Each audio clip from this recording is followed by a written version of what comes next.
তো আজকে রান্না করবো লেয়ার মুরগি। রান্নাটা এইভাবে করলে অনেক ভালো হয়, আপনারাও রান্না করে দেখতে পারেন। তো এদিকে আদা রসুন বাটা দিয়ে দিলাম 2 চামচ।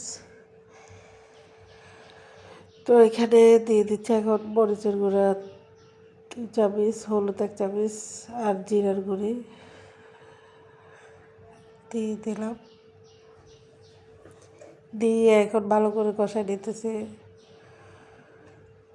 তো এদিকে আর একটা মশলা রয়েছে, ওটা তারপর এটা হচ্ছে গরম মশলা, আমার বাসায় বানানো ছিল, তো ওইটাও দিয়ে দিলাম এখন একসাথে। তো এখন মুরগির মাংসগুলো দিয়ে দেব।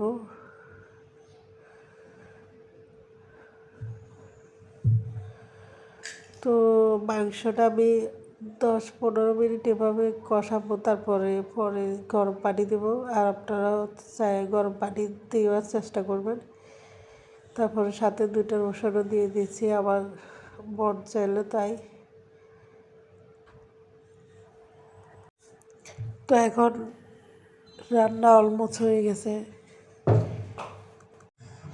তো এদিকে দেখতে পাচ্ছেন রান্না শেষের দিকে রসুনগুলো একদম সিদ্ধ হয়ে গেছে, আর এদিকে মাংসগুলো।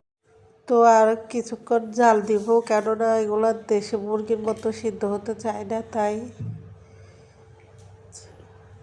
চুলায় আরও কিছুক্ষণ রাখবো। আপনারা চাইলে নামাই ফেলতে পারেন, আমি তো এখন খাবো না আর পরে। তো আমার রান্না শেষ, সাথে আলু দিলাম, আলু বেশি দিই নেই, কেউ খাবে না। তো ভালো থাকবে। ভিডিওটা কেমন হয়েছে জানেন।